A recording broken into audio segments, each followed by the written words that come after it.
अस्सलाम वालेकुम। Video lecture series के फ़ेज़ 2 में हम आपकी खिदमत में मौजूद हैं और इस हवाले से हमारे पास जो टॉपिक चल रहा था वो कैश बुक का टॉपिक चल रहा था। पिछले वीडियो लेक्चर के अंदर हमने उस टॉपिक से रिलेटेड जो बुक का एक क्वेश्चन था उसे सॉल्व करा और अब हम अनसॉल्व पेपर के सवालात को इंशाल्लाह मज़ीद सॉल्व करके आगे बढ़ेंगे और जो तरतीब होगी हमारे पास वो अनसॉल्व पेपर के सवालात की ही होगी। कैश बुक के सवालात जो इम्तिहान में आते हैं उन सवालात का रेशो ज़रा ज़्यादा है क्योंकि हमारे पास कैश बुक और पेटी कैश बुक ये दो टॉपिक हैं। अगर जिस साल पेटी कैश बुक का सवाल आता है उस साल कैश बुक का सवाल नहीं आता। और अगर हम थोड़ा अनसॉल्व पेपर को तफसील से देखें तो हमें ये बात वाज़े तौर पर नज़र आएगी कि कैश बुक की सवालात की फ्रीक्वेंसी ज़्यादा है कंपैरेटिवली पेटी कैश बुक के। तो इसलिए हम अभी फ़िलहाल तो कैश बुक के सवाल को कर रहे हैं। हमारे पास 1999 का क्वेश्चन नंबर 2 ये मौजूद है।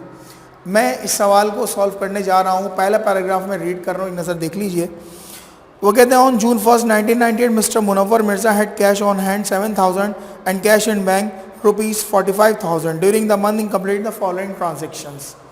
अब वो ये तमाम ट्रांजेक्शन्स के बारे में जो है वो बता रहे हैं।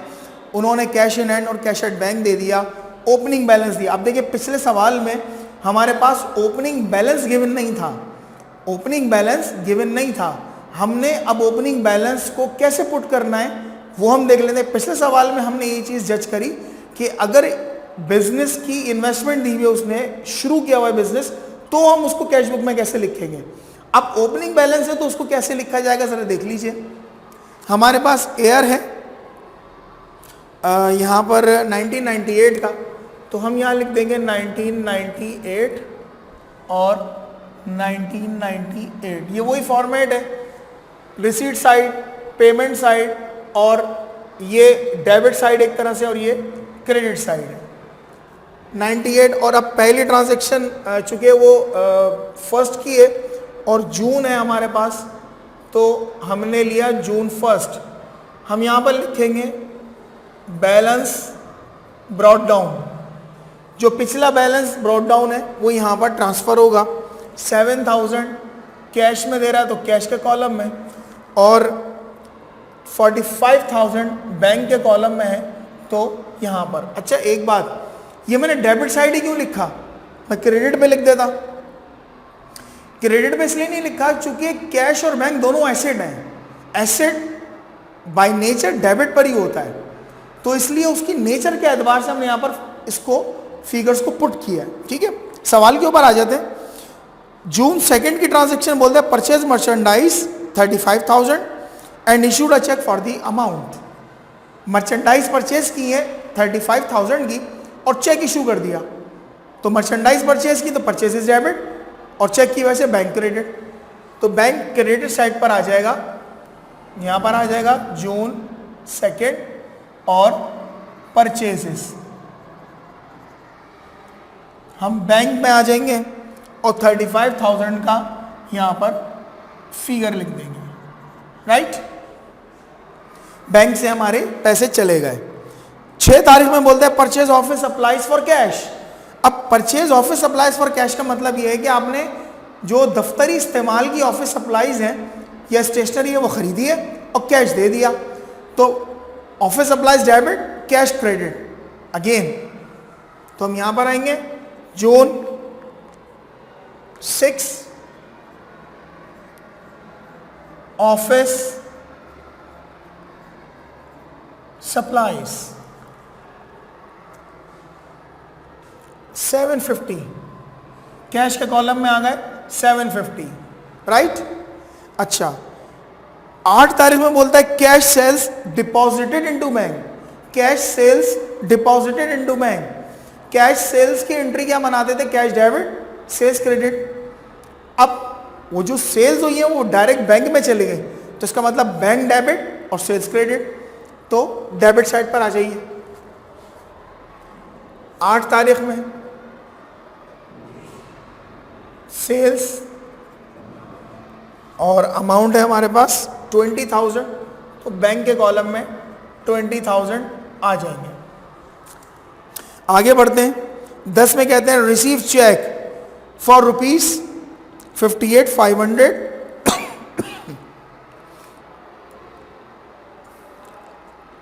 From Mohammad Ali in full settlement of their account of ₹60,000 deposited into the bank. अब देखें, वो यहाँ पर कहता है कि कोई पार्टी है मोहम्मद अली, उनसे आपने चेक रिसीव किया, फुल सेटलमेंट का चेक था, और उस चेक को बैंक में डिपॉजिट भी करवा दिया। इसका मतलब यह है कि अब वो जो चेक है वो हम कैश कंसिडर नहीं करेंगे, चूंकि वो ये बात खुद कह रहा है कि ये बैंक में जमा हो रहा है, राइट। तो जब बैंक में जमा हो रहा है तो जो चेक आया है वो डायरेक्ट बैंक कंसिडर हो जाएगा। तो हम इसकी ट्रांजैक्शन को देख लेंगे। 58,500 का चेक आया और 60,000 का बैलेंस था। जो चेक आया रिसीव किया उसको देख लेते हैं कि उसे कैसे लिखेंगे। अब कस्टमर से आ रहा है तो लाजमन यहाँ पर अकाउंट आ जाएगा 10 तारीख में, अकाउंट्स रिसीवेबल,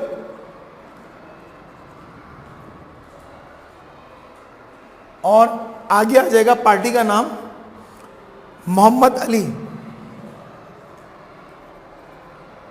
राइट। और इनसे रिसीव हुए हमें 58,500 मगर बैंक अकाउंट के अंदर, ठीक है। और डिस्काउंट लाजमन चूंकि 60,000 का बैलेंस था, 58,500 रिसीव हुए, जिसका मतलब 1,500 रुपए का डिस्काउंट हमें इनको देना पड़ा, राइट। आगे चलते हैं। 13 तारीख में बोलते हैं कैश सेल्स ऑफ मर्चेंडाइज 15,000, माल बेचा कैश के ऊपर, ठीक है, 13 तारीख में। तो कैश डेबिट और सेल्स क्रेडिट। 13 तारीख सेल्स, अमाउंट है हमारे पास 15,000 कैश के कॉलम में, राइट। आगे चलते हैं हम। Advertising expense paid by cheque, advertising expense था, चेक के जरिए पेमेंट करिए। एंट्री क्या बनाएंगे आप? Advertising expense debit, bank credit, ठीक है। तो क्रेडिट साइड पर आ जाइए। आपके पास है 14 तारीख, यहां लिख देंगे हम एडवर्टाइजिंग एक्सपेंस, और 8,000 रुपए बैंक के जरिए पे ऑफ हुए हैं, ठीक है जी। आगे बढ़ते हैं हम। 18 तारीख में कहते हैं withdraw cash from bank for office use, cash withdraw करवाया है दफ्तर के इस्तेमाल के लिए, तो उसकी एंट्री क्या बनेगी? Cash debit, bank credit. Withdraw करवाया है, ये कॉन्ट्रा एंट्री है, क्योंकि इसमें कैश और बैंक दोनों के अकाउंट इस्तेमाल हो रहे हैं, ठीक है जी। तो अब हम इसकी कॉन्ट्रा बनाते हैं। तो पैसा आ गया, मैं एंट्री यहां पर लिख देता हूं छोटी सी, कैश डेबिट और बैंक क्रेडिट, ये एंट्री है विड्रॉ की। कैश डेबिट है बैंक की वजह से, तो हमारे पास है 18 तारीख में, 18 तारीख में 2,500, देखिए कैश डेबिट है बैंक की वजह से, तो मैं यहां पर आऊंगा बैंक, ब्रैकेट में लिखूंगा विड्रॉ, ठीक है, पैसे निकलवाए ना आपने, और यहां पर लिख दूंगा सी, क्योंकि काउंटर एंट्री बन रही है, और अमाउंट है हमारे पास 2,500 रुपए की, तो 2,500 रुपए हमने कैश के कॉलम में लिख दिए। अब दूसरा इंपैक्ट लेंगे, बैंक क्रेडिट हो रहा है कैश की वजह से, तो मैं यहां पर आया, मैंने लिख दिया बैंक विड्रॉ, ठीक है, और डेट वही आ जाएगी 18, और इसके आगे भी मैं लिखूंगा कॉन्ट्रा, और अमाउंट वही आ जाएगी 25,000 की कैश में।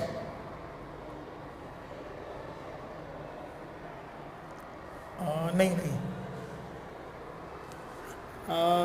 हमने कैश विड्रॉ किया है, तो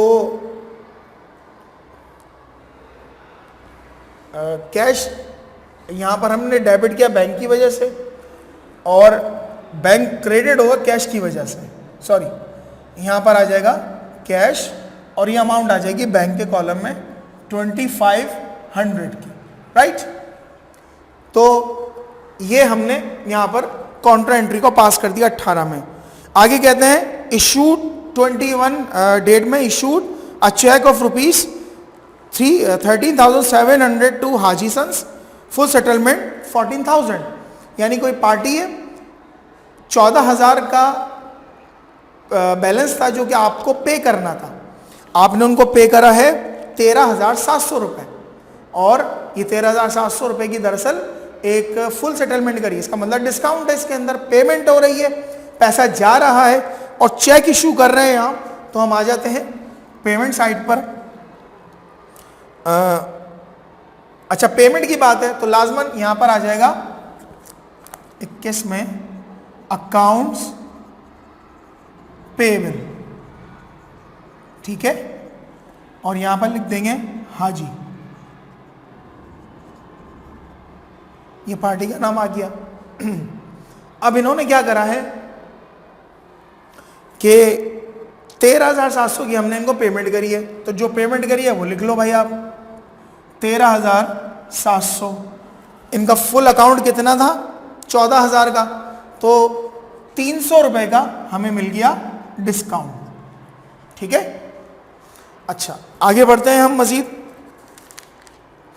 23 तारीख में कहता है हमसे withdraw cash from bank for personal use, cash bank से विड्रॉ करा पर्सनल यूज के लिए, तो ड्राइंग है, एंट्री ड्राइंग डेबिट और बैंक क्रेडिट हो जाएगा।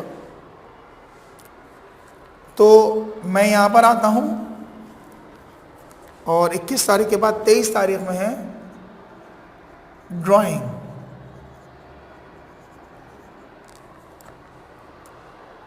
$2,500,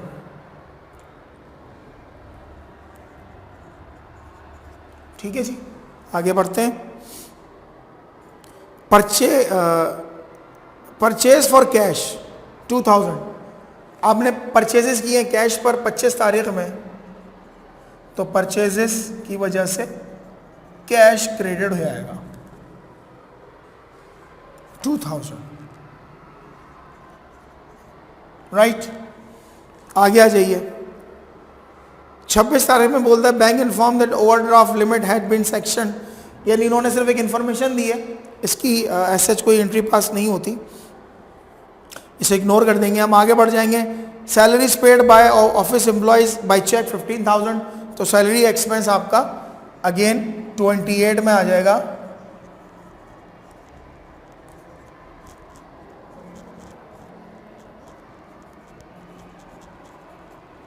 सैलरीज एक्सपेंस चेक के जरिए किया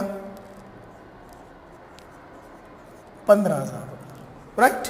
अब देखिए आपने तमाम की तमाम ट्रांजैक्शन जो थी वो इसमें पोस्ट कर दी हैं। अब उसके बाद हम क्या करेंगे, बिल्कुल जो है वही वाला हमें काम करना है कि हम सिंपल इसकी टोटलिंग करेंगे और टोटलिंग कर लेने के बाद हम इसको आगे कैलकुलेट कर लेंगे। देख लेते हैं ज़रा इसमें क्या टोटल आ रहा है, क्या कैलकुलेशन मज़ीद जो है वो हो रही है। सबसे पहले तो आप क्या करेंगे ज़रा देख लीजिए, यहाँ पर एक लाइन लगा के इसको क्लोज करें और उसी मुनासबत से इधर भी एक लाइन, ये तो आपके पास होगा जो आराम से आप रजिस्टर के पेज पे कर सकते हैं। तो इसके बाद अब हम ज़रा देख लेते हैं कैलकुलेशन करके कि हमारे पास क्या तरतीब बन रही है। 1500 एज इट इज़ आ जाएगा, ठीक है, और इनको टोटल कर लीजिए 7,000 प्लस 15,000 प्लस 2,500 24,500, यहाँ को टोटल कर लें हम 45,000 प्लस 20,000 प्लस 58,500 123,500 इसका टोटल आ गया। अब हम क्रेडिट साइड पर आते हैं। 300 एज इट इज़, तो ये हो जाएगा 2,750 और अब उसकी टोटलिंग कर लेते हैं बैंक के कॉलम की। 35,000 प्लस 8,000 2,500 13,700 2,500 और 15,000, 76,700, 76,700। अब वही लॉजिकल सी बात कि जो बैलेंसेस निकाले इनका क्या मतलब है, कैश के कॉलम को कैश के कॉलम से मैच कीजिए। 24,500 इन हुआ, इनकमिंग हुई, इनफ्लो हुआ, हमारे पास से कैश की पेमेंट हुई है 2,750 की। तो अब जरा देख लेते हैं कि इनका कितना बैलेंस निकल के आता है।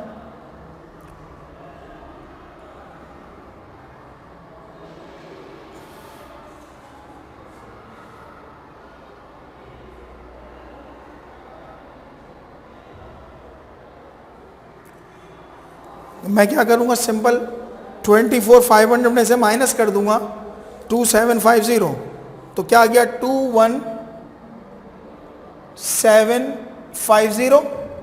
ठीक है, इसी तरह 123,500 में से माइनस कर दूंगा 76,700, तो ये आ जाएगा 46,800।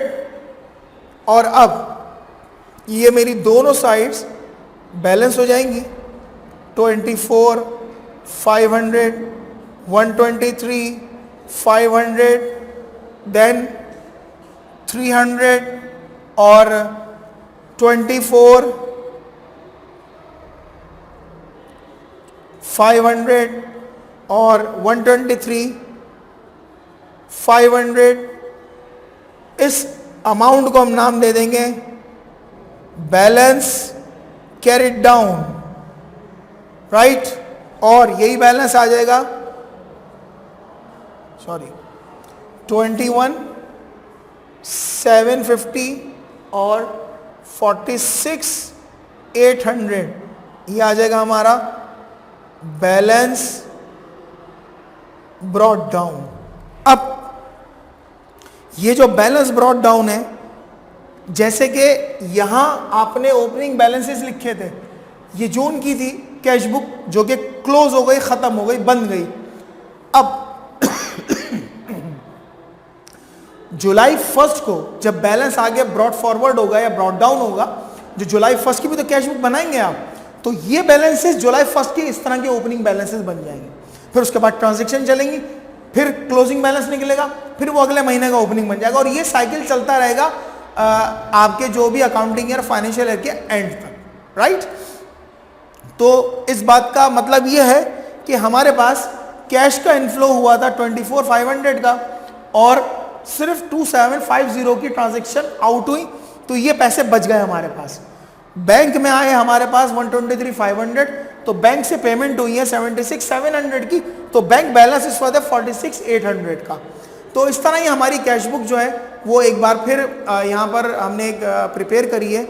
तो इस वीडियो को देखिएगा बार बार, ताकि आपको क्वेश्चन सॉल्व करने में आसानी हो।